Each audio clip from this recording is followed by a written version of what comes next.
And during this time, journaling has served as such a great outlet. Mind you, I was still recording podcast episodes during this time, so I still had an outlet to speak my piece on certain things. But journaling gave me a whole new outlet that I'd never experienced before.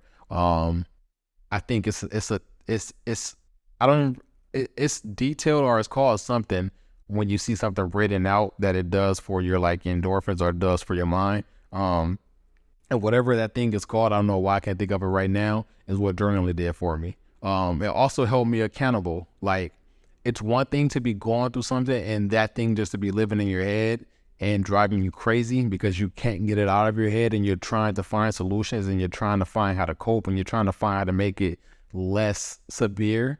And that thing just living in your head can drive you crazy because it literally just ideas just bounce around your mind and they're trying to get out. I don't know if any of you all saw SpongeBob, but it's like that SpongeBob episode when SpongeBob is inside his head and his Nick's just running around and setting things on fire. That's literally best describe, what I was going through during that time. It was just like pandemonium in my head and I couldn't get those things out. So what journaling did, it provided me an outlet to, one, be aware of what I was going through, because I was every day writing out my feelings or texting out my feelings, because I was doing my journaling on my phone. I wasn't actually writing.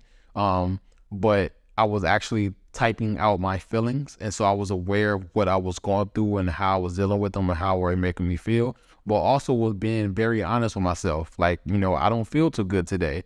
I did this and it didn't serve its purpose, or I saw this and it made me feel a certain way, or I had this conversation that made me feel this certain way, or I woke up and I was feeling like this, or I'm going to sleep now and I feel like this. Just seeing those type of things being written out, but also getting it out of my head, it serves a great purpose for me because now I'm more aware. I'm not, if you don't get those things out of your head, another thing it can do for you is create this false conception in your mind that you're not actually dealing with what you're dealing with, because you're not letting it out of your head. So for one, you're not being truthful with yourself for what you're dealing with, but you're also not letting other people know. And so it's easy to hide and mask those things. And so when you're getting it out and you're writing it out, you're being truthful with yourself, you're being honest, and you're also becoming more aware of what you're dealing with, so you know how to cope with it.